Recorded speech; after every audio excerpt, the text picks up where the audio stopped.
Então, nossa palestra de hoje será sobre o capítulo 17 do Evangelho segundo o Espiritismo, Simples Perfeitos. Quem vai palestrar para nós é nossa irmã? Eu acabei de perguntar o nome dela, já esqueci. Juliane. Então, Juliane, por gentileza.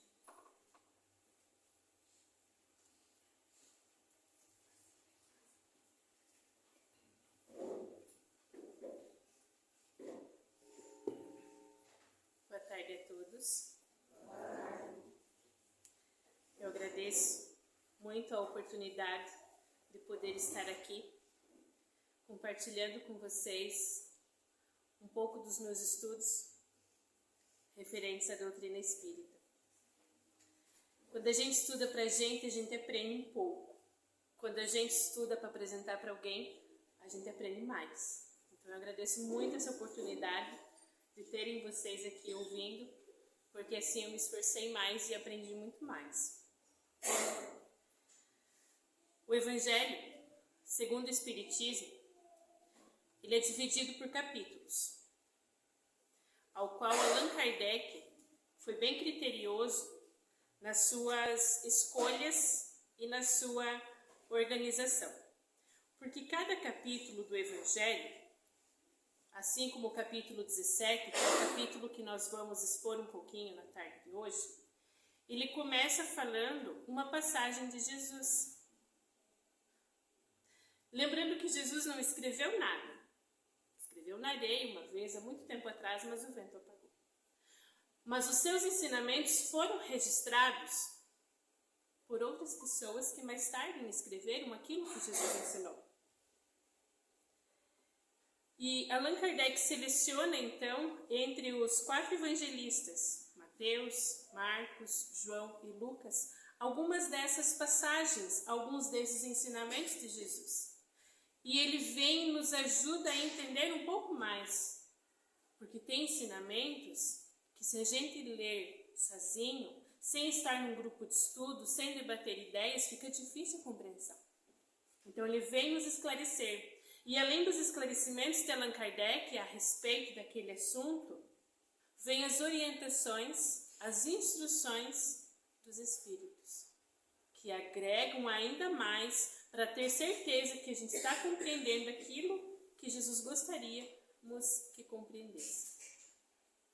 Então hoje o capítulo é o capítulo 17, onde Jesus nos convida, nos intima: sede perfeitos, pois vós outros, como perfeito é o nosso Pai Celestial. Bom, esse é o convite para nós sermos perfeitos, assim como Deus, nosso Pai, é perfeito. Deus é perfeito, mas nem sempre nós tivemos a imagem e ideia de Deus como nós temos hoje. E isso me fez perceber que seria interessante a gente compreender qual foi a opinião, qual foi a visão, a ideia que o ser humano fez de Deus no passar dos tempos. Porque a ideia que existe um ser superior a nós, ela é inata. Desde os seres mais primitivos, os mais selvagens, carregam dentro de si essa ideia que existe algo além, superior a nós. E essa ideia ela veio evoluindo com o passar dos tempos. E é isso que eu gostaria de fazer nesse primeiro momento. Apresentar, resgatar um pouquinho dos nossos estudos na história, de como foi a evolução da ideia que o ser humano tem de Deus no passar dos anos. Sendo então a religião, esse sentimento que prende, essa ideia foi evoluindo. Eu vou pedir para quem estiver lá atrás e passando os slides para mim. Então agora a gente vai conversar um pouquinho sobre a evolução do pensamento religioso no passar do tempo. Pode passar para o próximo slide. E primeiramente, eu apresento a vocês, pode passar mais um, o panteísmo. Houve uma crença, ainda talvez ela exista no mundo afora, chamado panteísmo. O panteísmo é uma ideia que Deus é uma coisa só e que tudo que existe no mundo são pedacinhos de Deus esparramado, que tudo que vive, seres animais, vegetais ou minerais, e que quando nós morrermos, nós vamos voltar a formar o Deus grandioso. Isso tira de nós a nossa individualidade, mas isso foi uma crença. Acreditou-se, ainda existe, pessoas que acreditam dessa forma. Isso é considerado panteísmo. Não é o que a doutrina espírita apresenta para nós como ideia de Deus. Pode passar para o próximo slide. Aí nós temos também no estudar da história a ideia do paganismo. Bom, os pagãos eram aquelas pessoas que viviam no campo e então tinham uma relação mais forte com a natureza. Eles cultuavam as forças da natureza, o que acabava se misturando com aquilo que a gente chama hoje de feiticismo.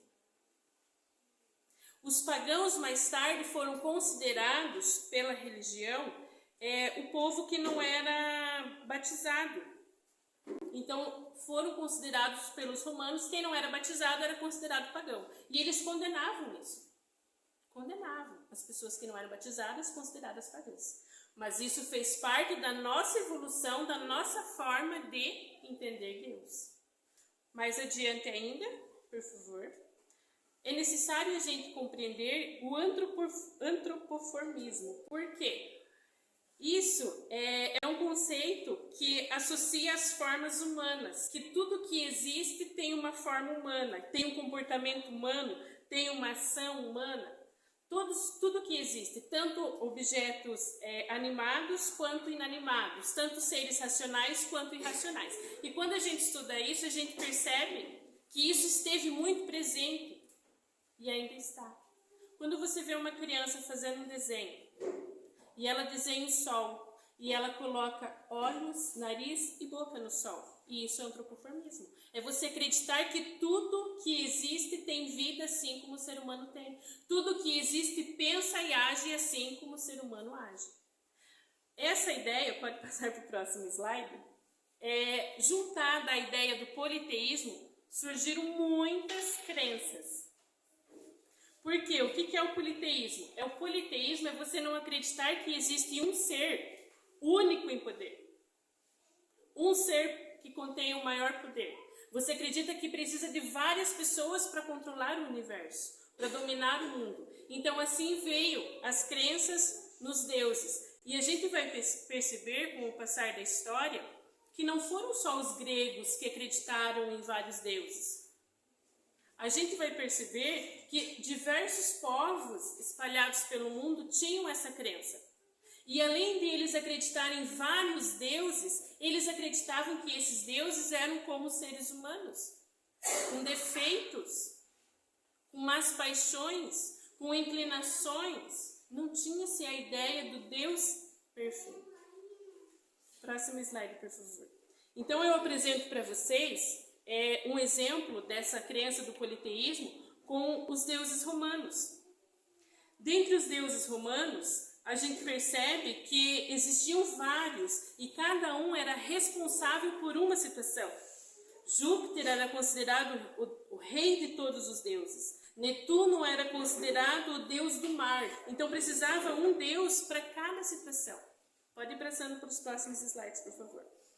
E observem que imagem que as pessoas que nós fizemos de Deus. Deus com uma imagem humana. Com vícios, com paixões, só que com superpoderes. Pode ir passando os próximos. Então ali como eu falei, Netuno, que era o deus do mar, pode ir para o próximo. Plutão como deus do submundo. Marte, conhecido como deus da guerra. Aí os povos iam para a guerra e eles acreditavam que Marte era aquele deus que ia guerrear com eles. Deus que faz guerras. Então essa era a ideia da época. Esse foi o período que o ser humano pensou, o mais conhecido dos deuses gregos, o Cupido, que era conhecido como deus do amor. Mas nós vamos perceber que não era só aquela civilização que tinha essa crença. Nós vamos encontrar vários deuses também nos egípcios. Os egípcios acreditavam que existiam vários deuses, que tinham figuras humanas, formas humanas misturadas com formas animais. Aí vem o antropomorfismo. Acreditar que tinha que ser uma coisa fora, tinha que ser uma coisa além daquilo que a gente conhece. E ali vocês podem acompanhar nas imagens que cada deus também tinha uma função. Tinha o deus do caos, tinha o deus oculto, podem passar os slides. Tinha o deus que era o embalsamador, tinha o restaurador da ordem, cada um tinha uma função. Os romanos tinham os seus deuses que eles acreditavam, os egípcios tinham os deuses que eles acreditavam, os gregos também tinham os seus deuses que eles acreditavam. Dessa forma, não imaginavam que um só poderia ter todo o poder, que um só conseguiria controlar e manter a ordem no universo. Pode passar para o próximo slide, por favor. Diante dessa evolução do nosso pensamento, diante da evolução do ser humano, a nossa ideia sobre Deus foi evoluindo também. Até que nós chegamos no monoteísmo. E uma das primeiras pessoas que nós temos registro na história que apresentou como um único Deus foi Abraão. Abraão, ele foi médium, claro, e ele tinha uma importante missão. Abraão tinha a missão de levar o povo hebreu para a terra prometida. E Abraão, ele era muito fiel a Deus. Pode passar para o próximo slide. Ele era tão fiel a Deus que a história que a gente encontra na Bíblia, quando fala de Abraão, é que ele foi ordenado a matar seu filho primogênito. E ele leva o seu filho e sobe até o alto da montanha, e quando ele vai fazer o sacrifício para Deus, um anjo aparece e diz que não era mais necessário, porque ele já tinha demonstrado sua fidelidade a Deus. Você veja como o nosso pensamento, como a nossa ideia, como o ser humano foi evoluindo, e como figuras importantes foram surgindo na sociedade para ajudar no nosso amadurecimento sobre Deus. Então Abraão, ele é o responsável por ser a primeira pessoa que se tem registro na história que apresentou como um Deus único. E Abraão conduz esse povo hebreu até a terra prometida. Só que vem uma forte seca, onde a maioria dos países, dos estados, eles passam por muitas necessidades, por muita fome. Então esse povo vai até o Egito, que prospera muito na época. E lá esse povo é escravizado. Pode passar o próximo slide. E esse povo é escravizado tanto que precisa de um libertador para salvar o povo que foi escravizado lá no Egito. Aí nós temos a segunda figura na história. Muito importante e fundamental para preparar o ser humano para crer e entender no Deus único. Então vem Moisés. Chega Moisés, que foi um grande legislador, que libertou o povo hebreu do Egito novamente e levou para a terra prometida. E Moisés, como legislador, apresenta ao povo o Decálogo. Os 10 mandamentos. Primeiro mandamento. Eu sou o Senhor vosso Deus, que vos tirei do Egito, da casa da servidão. Não cultuareis diante de mim outros deuses, nem no fundo do mar, nem do que quer que exista na terra, nem nos céus. Só haverá um Deus. O primeiro mandamento do Decálogo. Conforme a tradução, ele tem mais interpretações, conforme a tradução, menos interpretações. No Evangelho segundo o Espiritismo, no primeiro capítulo, nós encontramos os 10 mandamentos que Moisés nos apresenta. Este sendo o primeiro, porque olha a necessidade de nós entendermos, do povo da época também entender, que não existiam vários deuses. E que não era para ficar fazendo figuras, esculturas, daquilo que a gente imaginava de Deus. O povo hebreu estava escravizado no Egito. Hoje, quando a gente fala em Egito, a gente imagina o deserto, pirâmides, esfinge de Gizé. Pirâmides do Egito e a esfinge. O que é a esfinge? Aquela construção enorme que tem um corpo de leão e um rosto de um egípcio, que eles fizeram para cultuar um Deus. Aí vem Moisés, que traz esses 10 mandamentos, que tira esse povo e começa a ensinar como deve ser. Não existem vários deuses, um só. Só que Moisés apresenta Deus como sendo um Deus cruel e vingativo. A ideia que hoje nós temos, mas Deus castiga, é uma ideia que Moisés apresentou na época, porque foi necessário. Moisés era enérgico, mas o povo que ele libertou do Egito para a terra prometida era um povo rude. Era um povo que tinha más paixões. Era um povo que tinha vícios. Era um povo que precisava ter leis, regras. E isso tudo para formar uma nova civilização. Quando Moisés recebeu a missão novamente de libertar o povo hebreu do Egito para a terra prometida, ele fez esse percurso em 40 anos. Nossa, era tão longe assim? Não. Mas Moisés faz o caminho mais longo que tem. Por quê? Para que as ideias mais antigas que já estavam encalacradas na mente das pessoas que ele viviam, fosse ficando para trás. As pessoas mais velhas, nesse trajeto de chegar até a terra prometida, foram morrendo. Novas pessoas foram nascendo. E é muito mais fácil você apresentar uma nova ideia para uma criança, que ela vai crescer com aquela ideia, do que com uma pessoa já madura. Mudar a sua forma de pensar, a sua forma de viver. Tudo isso foi necessário para essa transformação da ideia que nós tínhamos de Deus. Claro, esse era o primeiro mandamento. Tem os outros 9 que nós também precisamos seguir. Moisés foi um grande legislador, necessário, tanto que tem pessoas que até hoje acreditam que Deus castiga. Ideia apresentada lá atrás por Moisés, para doutrinar um povo que precisava ser doutrinado. Moisés veio, desempenhou sua missão e 1400 anos depois, vem até a terra um novo profeta, Jesus. E qual é a ideia que Jesus apresenta para nós sobre Deus? Pai nosso. Que pai dá a pedra quando o filho pede o pão? Que pai é cruel e vingativo? Mas como Jesus colocaria para nós que Deus é nosso Pai se nós acreditássemos ainda em vários deuses que precisavam de construções, de monumentos enormes para serem cultuados? Se vejam, a evolução é necessária e algumas figuras importantes para a época também foram. Moisés foi muito importante para a nossa crença em Deus único. Aí vem Jesus e diz, sim, Deus único, porém Ele é nosso Pai. É um Deus que não quer ser temido. É um Deus que quer ser amado. Por isso Ele nos faz o convite.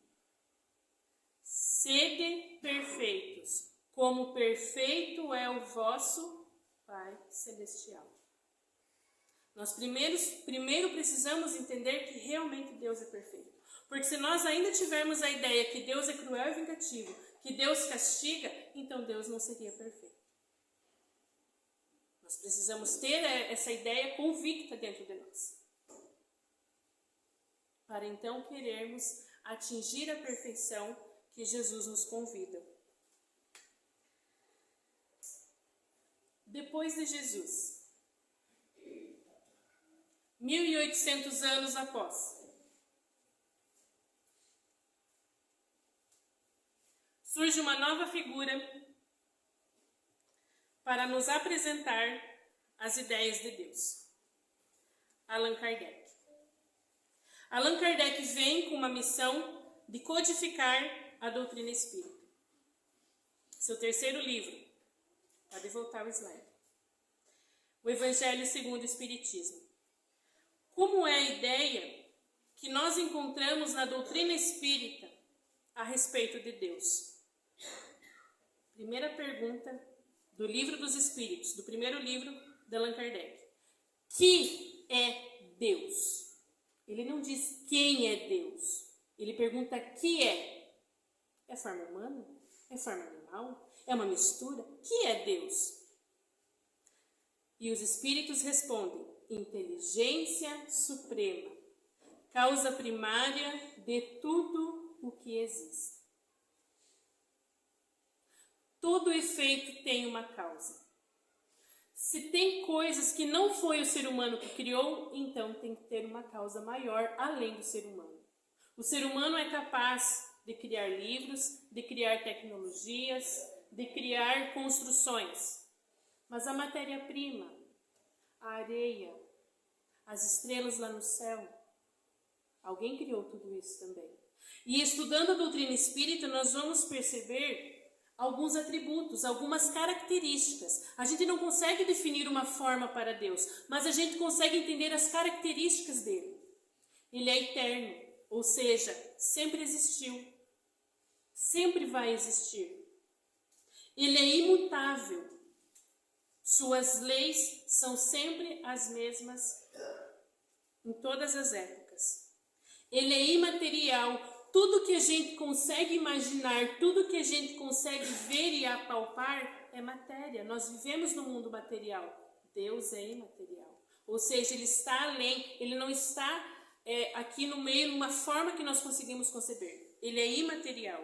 Ele é onipotente. Não existe outro ser em igual poder. Não existe um ser criado para o mal que tenha a mesma quantidade de poder que Deus. Não. Ele é o onipotente. Ele é soberanamente justo e bom. Ele é único e ele é perfeito. Mas se Deus é soberanamente justo e bom, por que quando eu peço nas minhas orações, eu não recebo as coisas que eu peço? Se Deus é justo e bom, por que existe tanta maldade no mundo? Por que existe tanto sofrimento? Aí a gente continua estudando a doutrina espírita e a gente vê que o problema não está em Deus. O problema está em nós, seres humanos ainda imperfeitos, causadores dos nossos próprios sofrimentos, das próprias mazelas e da própria maldade que existe no mundo. O mal não foi criado por Deus. Senão ele não seria perfeito. O mal é fruto das coisas que o ser humano faz, mas o ser humano está evoluindo. E cada vez mais o mal vai deixar de existir. Volto para o convite de Jesus, agora que nós entendemos Deus, que Ele é perfeito. O convite de Jesus: sede perfeitos como perfeito é o vosso Pai Celestial.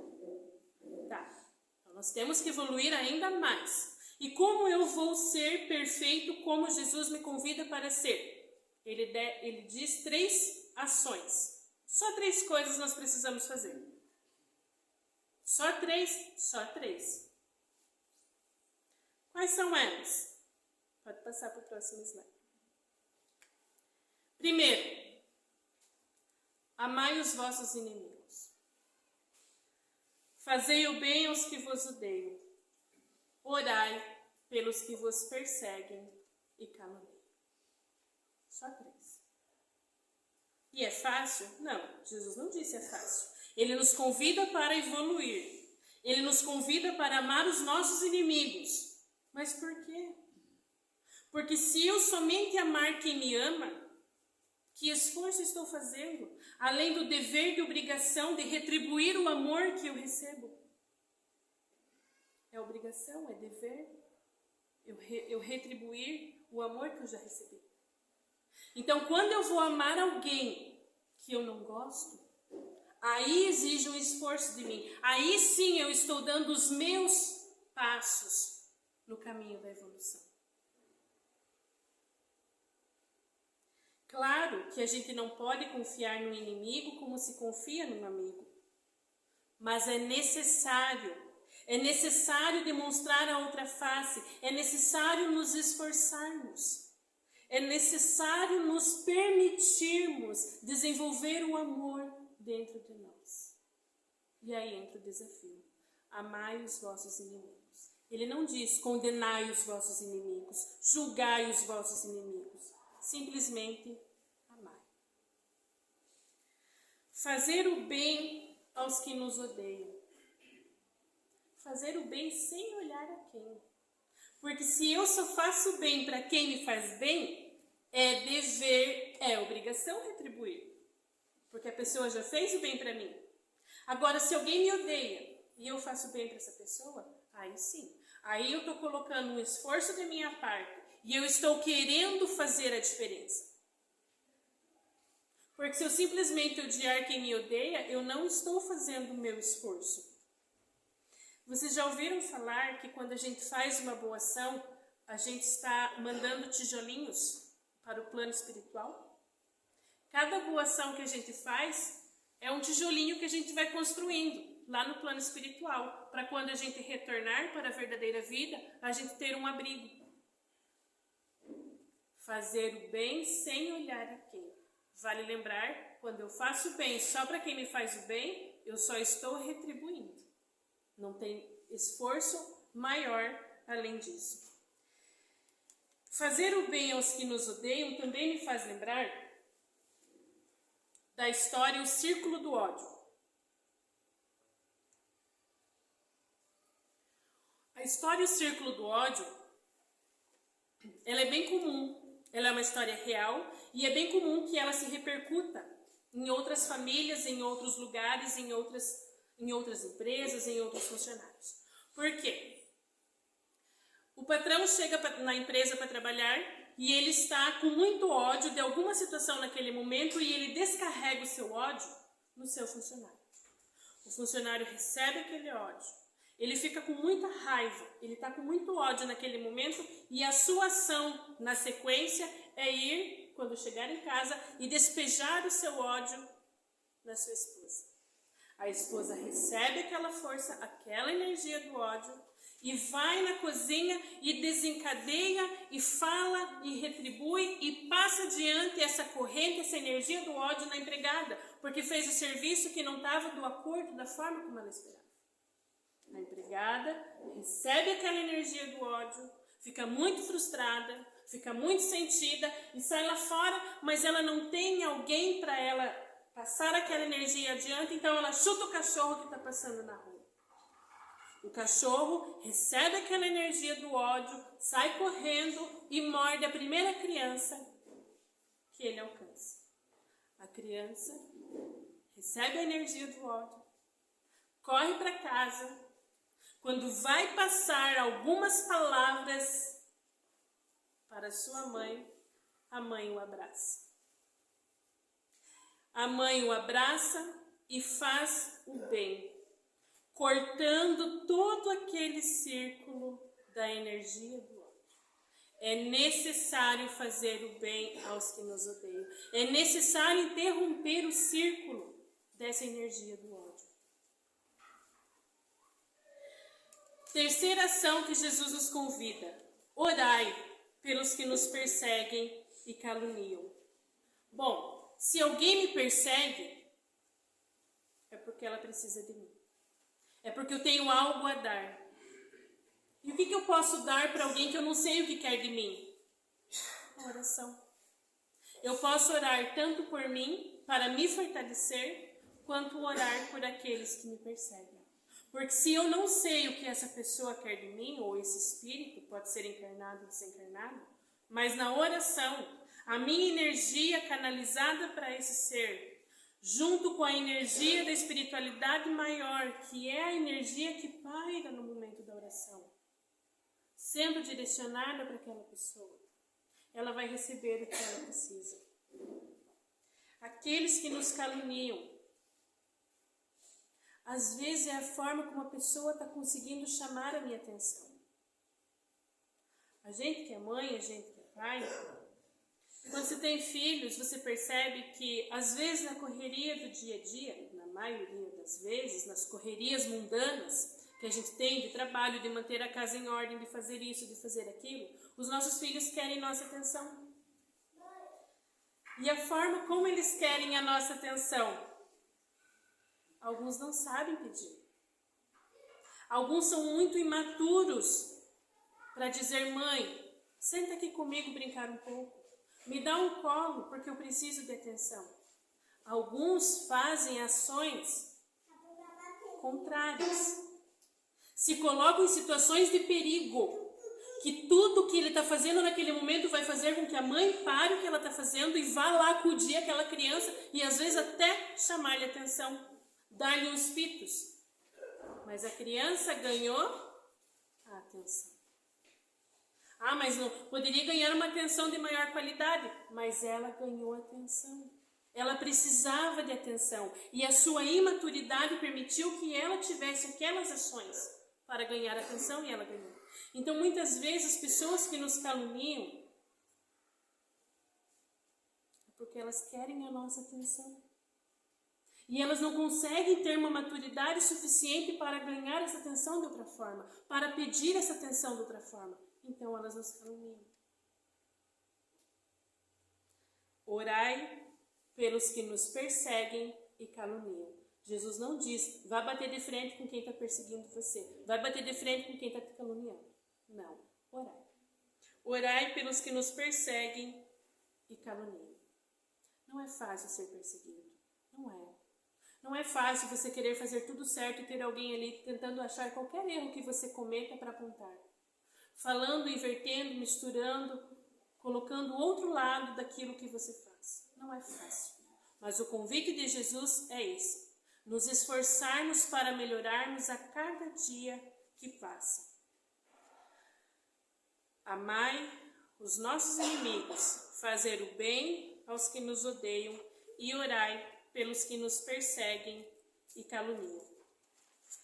Não adianta a gente querer controlar o que os outros fazem, o que os outros pensam, o que os outros falam de nós.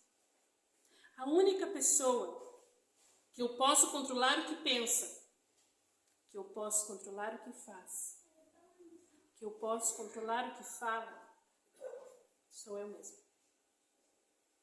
Sou eu. E não é fácil a gente controlar as nossas próprias emoções. Não é fácil a gente esquecer as nossas mágoas, a gente deixar o orgulho ferido para trás e dar vez ao perdão, e dar vez à empatia, e dar vez a estender a mão. Não é. Mas esse é o convite de Jesus para nós. E vale lembrar que o verdadeiro homem de bem é aquele que demonstra pelas suas práticas as ações que ele realiza. Mas também o homem de bem, o ser humano de bem, é aquele que se esforça para controlar os seus impulsos, as suas más inclinações, para se melhorar a cada dia que passa. Todos nós estamos aqui com um único objetivo, para atingir a felicidade. Todos nós almejamos a felicidade. E Jesus nos aponta o caminho para ela. Sede perfeitos, como perfeito é o vosso Pai Celestial. Muito obrigada pela oportunidade.